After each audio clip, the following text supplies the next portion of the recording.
오늘 오후 예배 설교 제목은 완전히 실패한 인류에게 유일한 구속자가 되신 예수 그리스도라는 제목입니다. 네, 우리 예전에 나눴었지만 우리 언약이라고 했을 때 행위 언약, 은혜 언약 이렇게 있습니다. 행위 언약은 하나님이 첫째 인간인 아담에게 주신 언약이죠. 이 행위 언약은 아담이 완전히 실패했습니다. 이 행위 언약의 조건은 뭐냐면 순종입니다. 그런데 아담이 순종하지 않았죠. 불순종했습니다.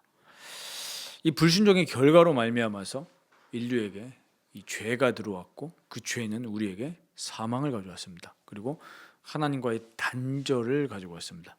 하나님을 떠난 거죠. 그렇기 때문에 그 생명이 죽은 것입니다. 그렇기 때문에 하나님께 대하여서 살지 못하고 늘 생각하는 것이 아까도 오전 설교 때 말씀드렸지만 창세기 6장 5절에 나와 있는 것처럼 마음과 생각에 늘 뭐만 있냐면 죄악만 있습니다. 그러니까 인간이 고안아내는 것은 죄뿐입니다. 그것이 인간의 지금 타락한 본성입니다. 그러니까 이 아담이 행위 언약을 실패했죠. 그래서 오늘 우리가 봐야 될 사실은 오늘 20문부터 22문을 보면서 우리가 정말 비참한 인간의 상태, 그리고 그 행위 언약에 실패한 우리 인간에게 다시 한번 은혜 언약을 주셔서 그 은혜 언약을 바로 예수 그리스도께서, 아담은 불순종했지만 그리스도는 완전한 순종을 통해서 우리를 의롭다 여기시고 우리를 의로 이끄신다는 사실을 붙들고 오늘 우리는 완전하신 이 그리스도를 바라보고 붙들어야 되겠습니다. 첫 번째로 온 인류는 죄와 비참의 상태에 놓여 있다는 사실을 우리는 목도해야 됩니다. 이 하나님의 율법은 우리에게 죄와 비참의 상태를 깨닫게 합니다. 그러니까 말씀을 올바르게 읽는다면 하나님이 세우신 목사가 하나님의 율법을 올바르게 설교를 한다면 첫 번째로 우리 죄와 우리 그 죄로 인한 비참의 상태를 깨닫게 되고 또 깨닫게 해야 됩니다. 우리가 말씀을 올바르게 읽으면 겸손해집니다. 정말로 내가 하나님을 사랑하지 않고 온 인류가 서로 대적하고 자기의 이익만을 도모하면서 살아갈 수밖에 없는 죄인이라는 사실을 알게 됩니다. 그러면 우리가 이 눈을 가지고 이 세상의 역사를 보면은 손쉽게 풀립니다. 그러면서 또 뭘 보게 됩니까? 이렇게 세상이 죄악으로 돌아가고 서로를 미워하고 서로를 죽이고 서로의 이익을 위해서 살아가지만 하나님은 그것조차도 이용하셔서 하나님의 구원 계획을 이루신다는 사실을 우리는 보게 됩니다. 우리 인간이 얼마나 비참한지 성경은 분명히 말하고 있습니다. 오늘 로마서 3장 20절에 뭐라고 말씀합니까? 율법의 행위로서는 하나님 앞에서 의롭다 하심을 얻을 육체가 없나니 한 사람도 없습니다.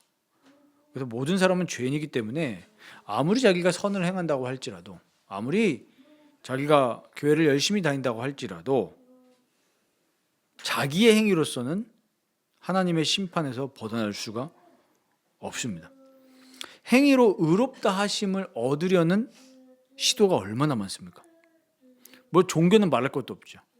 우리가 등산을 가다 보면 사찰들이 많이 나오지 않습니까? 그럼 거기서 하는 시도가 뭡니까? 행위로 의롭다 하심을 얻으려는 거예요. 결국에는 내 행위로. 그러면 이것이 교회 안에도 얼마나 많이 들어와 있는지를 우리는 경계해야 되고 잘 분별해야 됩니다. 우리가 모이기에 힘써야 되겠죠. 구제 열심히 해야 됩니다. 하지만 그것은 우리가 구원받았기 때문에 감사함으로 또 내가 자발적으로 하는 것이지 그것이 강요가 돼서 그걸 행했을 때 내게 의가 되기 때문에 하는 사람들도 상당히 많고 내가 이렇게 마일리지를 쌓았기 때문에 뭔가 하나님이 나에게 복 주시지 않을까 이런 기대감을 가지고 하는 분들이 생각보다 많습니다. 대표적인 게 뭡니까? 헌금. 감사함으로 내가 다른 사람의 유익을 위해서 주의 일을 위해서 내가 드리는 것인데 내가 11조를 했기 때문에 경제 복을 받을 것이다. 이런 식으로 접근하는 분들이 얼마나 많고 심지어 그렇게 설교를 하는 목사들도 얼마나 많습니까? 그러니까 이것이 다 뭐냐면은 이런 시도입니다. 행위로 의롭다 하심을 얻으려는 시도입니다. 내가 죄인이라는 것을 절대로 모르는 거죠. 말은 안다고 하지만 그래도 내가 이렇게 했기 때문에 하나님 응답하시는 거 아닌가?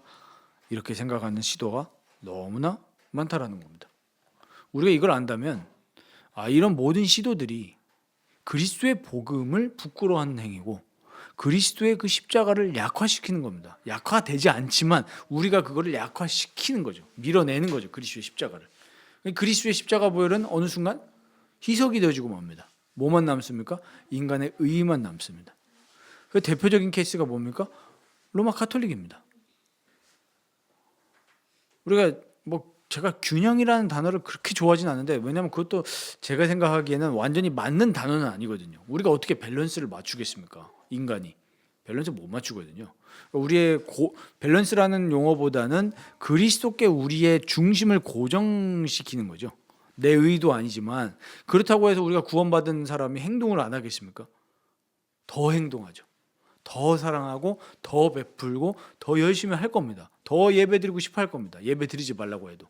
그런데 그리스도가 아니라 내 의가 기준이 돼가지고 하는 열심은 한계를 가지고 올 수밖에 없고 더 빗나간 길로 이끌어간다는 것을 우리는 봤습니다.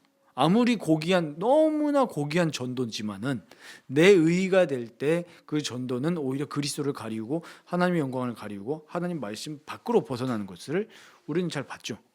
그렇기 때문에 늘 하나님 말씀이 뭐라고 하느냐, 하나님 말씀이 뭐라고 한다고요? 이 하나님 율법은 우리가 죄인이라는 것과 그 죄가 얼마나 비참한 상태라는 것을 깨닫게 합니다. 하나님의 율법은 무시하면 안 됩니다. 율법주의가 문제지 하나님의 율법은 우리를 수술대에 있는 칼처럼 우리가 죄인이라는 것을 딱 드러냅니다. 그래서 우리 인간이 절대로 안 되기 때문에, 너무나 비참하기 때문에 하나님은 은혜의 언약을 시작하셨습니다. 그러니까 창세기 1장 1절부터 창세기 3장 14절까지는 행위 언약이라고 보면 되겠죠. 창세기 3장 15절부터 이제 무엇이 시작됐습니까? 은혜의 언약이 시작이 된 겁니다. 오늘 이 신문을 보시면 하나님은 죄와 비참의 상태에 있는 인류를 내버려 두신 것이 아니라 하나님의 순전하시고 선하시며 기뻐하신 가운데 영원전에 어떤 사람들을, 이 어떤 사람이라고 했을 때는 누구를 얘기하는 거겠습니까? 택자들을 이야기하는 거죠. 에베소서 1장 4절에 미리 정하신 그 하나님의 사람들, 구속자를 통해서 그들을 죄와 비참의 상태에서 건져내어 구원의 상태에 이르게 하시려고 은혜 언약을 시작하셨습니다. 이렇게 말씀하고 있죠. 누구를 통해서요? 구속자를 통해서. 그래서 오늘 21절에 뭐라고 말씀합니까?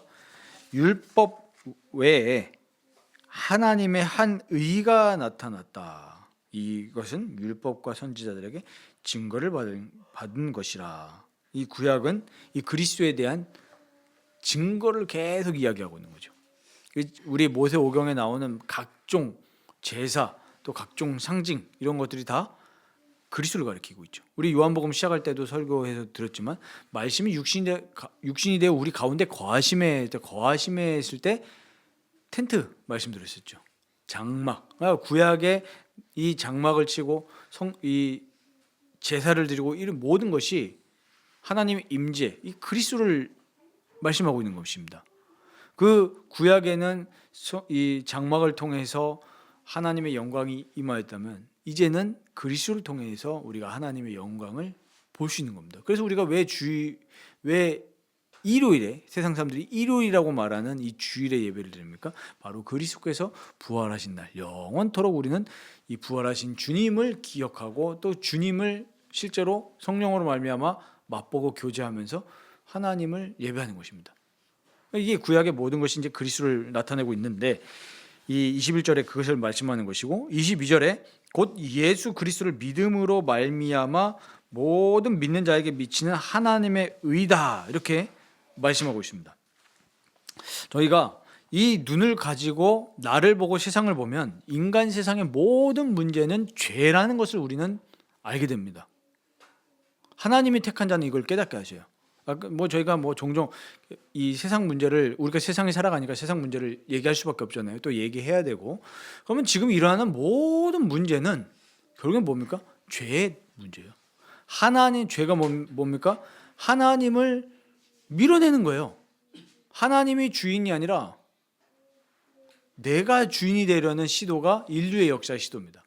창세기 11장에도 결국엔 우리의 이름을 나타내고 명성을 나타내고 내가 잘났다, 이게 다 죄입니다. 그러니까 뭐예요? 하나님의 질서를 싹 다 무시하게 되죠. 부모를 거역하고, 디모데후서 3장에 나와 있듯이 또 하나님이 세우신 질서, 우리 예수님도 얘기하시잖아요. 하나님이 이 땅에 통치자를 주셨습니다. 뭐 악한 왕이든 뭐 선한 왕이든 뭐 똑같이 죄인이에요. 근데 항상 어떻게 합니까? 거부하죠. 그래서 제가 예전에도 한번 말씀드렸을 겁니다. 우리 뭡니까? 웨스트민스터 신앙고백서 할 때 이 정치와 이 뭡니까? 통치자들 얘기했을 때 말씀드렸는데, 신앙에 위배하는 어떤 그거, 우리의 신앙의 자유를 거스르는 것을 이렇게 입법을 시킨다거나 그것을 방해하는 것이 아니면 악한 왕이든 뭐든지 간에 그 질서를 어떻게 하라고 했습니까? 인정하라고 했습니다. 뭐 지금으로 따지면은 국회의원들이라든지 아니면 당장에 우리 앞에 있는 뭐 선생님이 될 수도 있고, 뭐 더 나아가서는 대통령이 될 수도 있겠죠. 우리가 우리의 예배를 못 드리게 한다. 그럼 우리는 그것에 있어서 순종하면 안 되겠죠. 어떻게 되겠습니까? 거슬러야 됩니다. 그러나 그거 말고 우리 마음에 안 드는 아젠다를 가지고 올 수 있잖아요. 예를 들면은 우리 누구 보고 딱 얘기해가지고 내일부터 세금 더 내십시오. 짜증 나잖아요. 근데 그거에 대해서 신앙인들은 신앙에 위배되는 것이 아니면 순종하라는 겁니다. 예수님도 사람들 와서 물었을 때 이거 어떻게 됩니까? 가이사할 것은 가이사에게, 하나님의 것은 하나님에게. 이 세상 질서를 무시하라는 게 아닙니다. 근데 지금 우리 세상의 질서는 자꾸 어떻게 됩니까? 인간이 죄악이 완전히 충만해졌기 때문에 이제는 어떻게 하죠? 권위를 거스르는 흐름으로 점점 갑니다. 생각해 보십시오. 눈에 보이지 않는 하나님을 인정하지 않잖아요. 우리 세상의 최고 권위를 갖고 계시는, 모든 영광을 갖고 계시는 눈에 안 보이는 하나님을 인정을 안 하니 눈에 보이는 부모님, 눈에 보이는 선생님 존중하겠습니까? 안 하죠. 눈에 보이는 하나님도 예배하지 않는데 어떻게 눈에 보이는 이 대상들을 존중을 하겠습니까? 그러니까 결국에 이 죄 때문에 모든 이 인생이 비참하게 됐고, 모든 체제, 모든 사상 다 오염이 된 겁니다. 그래서 이 하나님의 적그리스도의 세력이 뭐 여러 가지로 얘기할 수 있겠지만 결국에는 그 나타내는 모양 중에 하나는 권위를 인정하지 않는 이런 세력들이, 저는 참 하나님을 대적하는 것들을 표출하는 불순종의 모습 가운데 하나다. 권위를 인정하지 않는 것. 그래서 제가 그때도 말씀드렸지만 뭐 신앙을 거스르는, 신앙의 자유를 압박하지 않는 선에서 우리 마음에 안 든다고 해서 막 그런 분들 있죠. 막 탄핵 집회 나가고 이런 거 하시면 안 됩니다. 그거는 하나님의 말씀을 우리가 안 받아들이면, 하나님 분명 말씀하시잖아요. 권위를 순종해야 돼요. 질서를. 내가 마음에 안 드는 사람이랄지라도, 신앙인이라면. 근데 예배를 못 드리게, 그런 것들은 우리가 당연히 항거해야죠. 그렇다고 무력으로 항거해서는 안 됩니다. 무력으로. 절대 그런 역사가 없습니다. 우리 초대교회 때 박해받았을 때 그때는 총이 없었으니까 칼 들고 싸운 게 아니에요. 숨어서 뭐 했습니까? 예배 드렸죠. 지금도 북한의 그리스도인들은 숨어서 예배하고 있습니다. 그 사람들이 나와가지고 민중 봉기합니까? 안 하잖아요. 하려면 할 수도 있지 않겠습니까? 지하세계에서 딱 그 게릴라 집단 만들어가지고 신앙의 자유를 달라, 이럴 필요가 없단 말이에요. 지금도 마찬가지입니다. 뭐 제가 욕할 생각은 없지만 지금도 신앙의 위기가 찾아왔다 해가지고 막 거친 말을 내뱉으면서 그런 분들이 있는데, 이거는 뭐 핍박이겠습니까? 근데 그런 이제 어떤 이 징조가 보이니까 우려 섞인 말로 하는 건 알겠지만 일단 우리가 예배를 잘 드리고 있으면 돼요. 지금 처한 환경 속에서 하나님 최고로 예배하고 하나님 사랑하고 하다가 만약에 위기가 왔다, 신앙의 위기가 왔다, 그럼 그때는 뭐 숨어서 예배하든지 해야 되겠죠. 그렇지만 예수님도 말씀하셨듯이 그렇게 되지 않도록 평안을 위해서 기도해야 되는 거예요. 내가 잘 먹고 잘 살기 위해서 나라의 평안을 기도하는 것이 아니라 합당하게 예배하기 위해서. 웨스트민스터 표준문서에서는 그걸 얘기하고 있습니다. 왜 나라의 평안을 위해서 기도해야 되고 위정자를 위해서 기도해야 되냐? 잘 먹고 잘 살기 위해서, 아니면 내 주가가 보장되기 위해서. 요즘 사람들은 전쟁에다도 뭐예요? 내 주식 생각하죠. 내 주식에 영향하면 안 되는데. 뭐 예를 들면 뭐 질병이 왔다? 질병이 왔다 무슨 생각합니까? 내 관련 주에 혹시 그게 있나? 이 세상이 악하지 않습니까? 세상이 다 돈이죠. 아무튼 우리는 그래서 이 모든 세상의 문제가 하나님을 거역하는 죄 때문에 왔다는 것을 우리가 알게 되면 하나님의 의인 그리스도 예수가 아니면 우리는 소망이 없구나, 이걸 깨닫게 됩니다. 그리고 우리 세상 모든 문제의 해결책도 뭐겠습니까? 그리스도를 주로 삼고 그리스도를 왕으로 삼는 것만이 진정한 해결책입니다. 왜 그렇습니까? 우리 구약의 이 율법 조문은 돌에 새겼습니다. 근데 이제는 새 언약을 주셔서 어디에 새깁니까? 우리 마음에 새기는 겁니다. 이 은혜 언약은 우리 마음에 새기는 겁니다. 예레미야 31장 31절부터 34절에 새 언약에 대해서 하나님 말씀하시죠. 어디에 새긴다고요? 마음에 새긴다. 돌판이 아니라 하나님 택하신 사람의 생각과 마음에 새겨 넣으시는 거예요. 그러니까 놀랍게도 그리스도를 만나기 전과 그리스도를 만나기 후는 다릅니다. 사람이 어떻게 바뀝니까? 달라요. 생각하는 게 달라요. 하나님의 영광을 위해서 생각하고 나만을 위해서 뛰어왔던 사람이 하나님과 타인을 생각하게 마음이 말랑말랑하게 변화되어집니다. 권위를 인정하지 않던 사람이 권위를 인정하기 시작합니다. 하나님을 사랑하고 내 부모를 사랑하게 되어 있습니다. 그게 예수를 제대로 믿으면 그렇게 됩니다.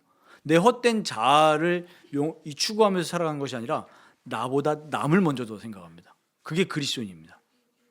이 땅에 그런 그리스도인들이 많아지면 사회의 혼돈과 질서는 자연스럽게 없어질 겁니다. 절대 우리가 착각을 하면 안 됩니다. 정치인이 잘해서 사회가 변화된다고 생각하면 큰 오산입니다. 인간은 그렇게 될 수가 없습니다. 왜냐? 모든 사람은 죄와 비참에 빠져 있기 때문에. 그래서 우리는 정치인을 좋아하면 안 됩니다. 정치를 좋아하면 안 돼요. 정치인은 어떻게 되냐? 걸러야 될 사람만 있는 거예요. 사실은 우리가 기도하고 추구해야 될 것은 뭡니까? 정말 교회가 사회의 모든 도덕을 이끌 수 있는 공동체가 되어야 됩니다. 문제는 지금 그렇게 안 되어 있다는 거죠. 왜 그랬습니까? 캠페인을 안 해서가 아닙니다. 선행 봉사를 안 해서가 아닙니다. 뭐가 안 됐기 때문이죠? 그리스도에 충실하지 못했기 때문에 빛과 소금의 역할을 못하는 겁니다. 빛과 소금의 역할을 합시다. 우리가 지금까지 못했습니다. 구호 외쳐봤자 안 돼요. 왜냐하면 마음이 변하지 않았기 때문에. 마음이 그리스도의 그 은혜로 바뀌어질 때 캠페인을 하지 않아도 자동적으로 사람은 하나님의 질서로 돌아가게 되어 있습니다. 뭐예요? 하나님을 사랑하고 이웃을 사랑하는 것. 내 새끼를 사랑하는 것처럼 보이면서 나를 사랑하는 게 지금 이 세대의 문제 아니겠습니까? 2026년을 살아가고 있는 우리의 모습. 근데 이렇게 욕하잖아요. 대부분 사람들이 욕하잖아요. 그래갖고 막상 내 자녀 문제 생겨보십시오. 어떻게 되는 줄 아십니까? 내가 욕하던 사람하고 나도 똑같이 행동하는 게 사람입니다. 막 인터넷에서 사람들이 뭐 비속어를 쓰면서 뭐 요즘에는 뭐 하면 다 충으로 연결시키잖아요. 충. 그러면서 타인을 욕하는데 막상 내 자녀가 학교에서 이상한 일을 당하고 왔다? 똑같이 행동하는 게 사람이에요.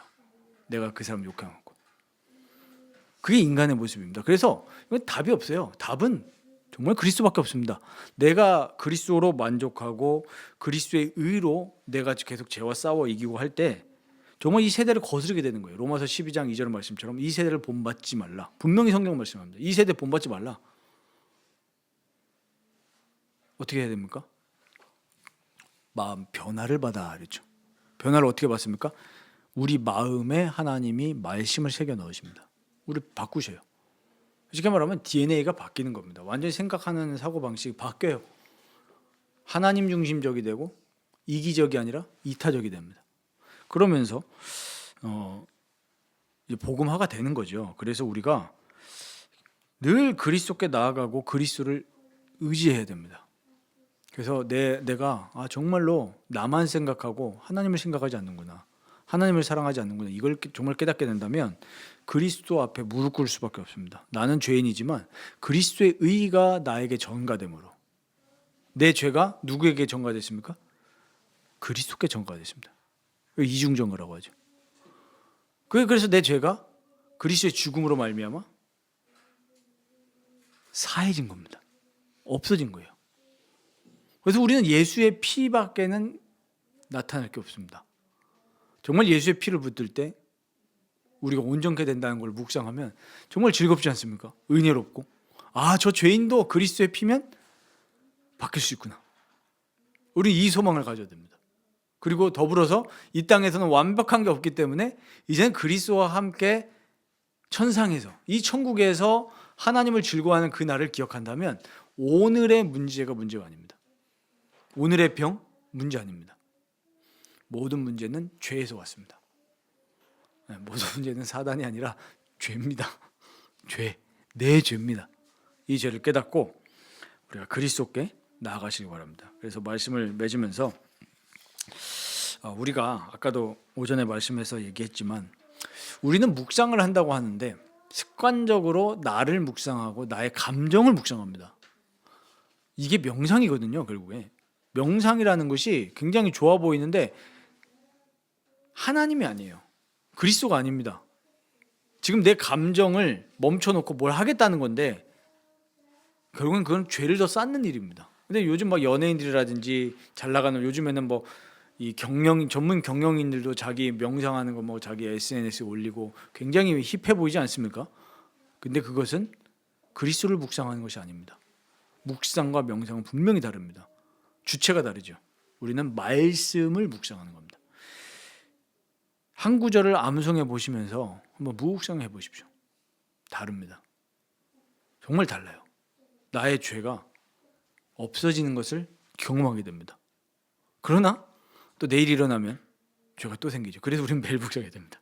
마틴 루터 목사님 뭐라고 했냐면, 죄를 뭘로 비유했냐면, 여성분들은 좀 이해가 안 가실 수 있는데 남성분들은 아마 이해하실 겁니다. 뭐라고 하셨냐면 수염에 비유했습니다. 죄를 지겹거든요.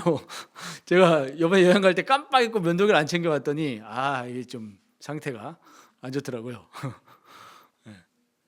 매일 그러니까 저는 이거 보면서 아기들은 순수하고 어른들은 아기들은 죄인이고 어른들은 감추는 건데 저는 이것도 그렇게 생각합니다. 네 죄를 깨달아라.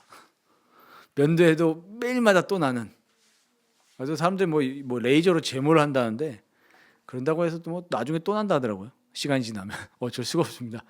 그것처럼 우리의 죄를 보게 된다면 나는 정말로 자랑할 것이 아무것도 없고 그리스도의 은혜만이 나를 변화시키는구나. 그걸 깨달으면 우리가 두 가지로 가겠죠. 첫 번째는 그리스도를 깊이 묵상하는 것입니다. 그리스도의 의를 묵상하는 것입니다. 그리스도의 의를 묵상한다고 했을 때 율법을 완전히 순종하셨죠. 죄가 없으시기 때문에. 오늘 22문답에도 나오지만 죄는 없으십니다. 그러니까 완전한 순종을 하나님께 하셨습니다. 그 의가 우리에게 전가가 된 겁니다. 우리는 율법을 순종할 수 없잖아요. 즐거워하는 마음도 없고. 그러나 그리스도께서는 그 하나님의 율법을 즐거워하고 하나님의 율법에 다 순종하셨습니다. 그 의가 믿는 자에게 전가가 되는 거예요. 얼마나 귀한 일이고 영적인 신비입니까? 나는 율법을 즐거워하는 마음이 전혀 없는데 그리스도께서 내 마음에 들어오신 순간에 나도 모르게 하나님의 율법을 읽고 싶고 묵상하고 싶고 즐거워하는 마음이 나도 모르게 스물스물 올라와요. 이상하죠? 그게 그리스도의 의가 성령을 통해서 나에게 전달이 된 겁니다. 그리스도와 연합한다? 이건 보통 개념이 아니죠. 완전히 의로우신 그리스도와 내가 접붙임을 하게 되면 그리스도 예수 안에서 흘러나오는 모든 영육간의 복을 누리게 됩니다. 그 진액을 나뭇가지가 나무로부터 받아들일 때 시절을 쫓아 열매를 맺잖아요. 그것처럼 우리가 복 있는 사람은 여호와의 율법을 날마다 즐거워해서 주야로 묵상하는데 그 열매가 어떻습니까? 시절을 쫓아 과일을 나는 나무와 같다 그랬지 않습니까? 시냇가에 심긴 나무 같습니다. 그게 그리스도인이 누릴 수 있는 복입니다. 그리고 두 번째로는 그리스도와 연합하는 것을 열망하시면 됩니다. 많은 사람들은 헛된 것을 열망합니다. 내가 이 땅에서 잘 되고 잘 먹고 잘 사는 거 이거 갈망하지 않습니까? 그러나 그것은 그때뿐입니다. 우리가 즐거워하던 거, 우리가 좋아하던 거 시간 지나니까 어떻게 됐습니까? 다 없어지죠. 저는 여행에 있어서 제일 좋을 때가 언제인 줄 아십니까? 준비할 때가 제일 설레는 겁니다. 돌아올 때는 어떻습니까? 피곤하죠. 피곤합니다. 여행이란 게 그렇습니다. 이 세상이 그렇습니다. 그러나 우리는 그리스도와 연합하게 되어지면은 그 말씀과 예배와 영적인 연합 속에서 오는 그 기쁨과 즐거움은 그 어느 것과도 비교할 수가 없는 겁니다. 그런데 감사하게도 하나님은 우리에게 시공간의 제약이 없게 만드셨어요. 왜요? 우리의 영혼은 이 시공간의 제약을 받지 않기 때문입니다. 물론 인간이 환경의 영향을 받는다 하죠. 그럼 우리 육신입니다. 그러나 우리의 영혼은 제약받지 않습니다. 그래서 우리는 자꾸 경건 생활을 훈련하셔야 되는 겁니다. 그리스도와 연합하는 훈련, 영적인 경건의 훈련을 하시면서 정말 우리가 이 죄에 대해서 비참하게 생각하고 죄를 미워하고 그렇기 때문에 이 우리의 죄를 완전히 사하신 그리스도를 더 사모하는 일은 우리 그리스도인에게는 어떤 의무도 되겠지만 사실 즐거움입니다. 죄의 비참함을 알면 그리스도와의 연합은 굉장히 즐거움이 되죠. 내가 어느 길을 걸을지라도 그리스도께서 나를 붙드시고 나를 하나님과 함께 할 수 있도록 은혜 주시는 그 은혜에 감사하면서 정말 우리는 완전히 실패했지만 우리를 죄와 사망의 권세에서 비참의 상태에서 건져내셨다는 사실을 믿으면서 어느 상황에 거하든지 간에 승리하시길 바랍니다. 그것이 우리에게 주어진 정말 세상과 비교할 수 없는 은혜인 줄 믿습니다. 이번 한 주간 우리 그리스도와 연합하시면서 정말 최고의 기쁨과 또 죄와 싸워 이기는 은혜를 누리시기를 바랍니다.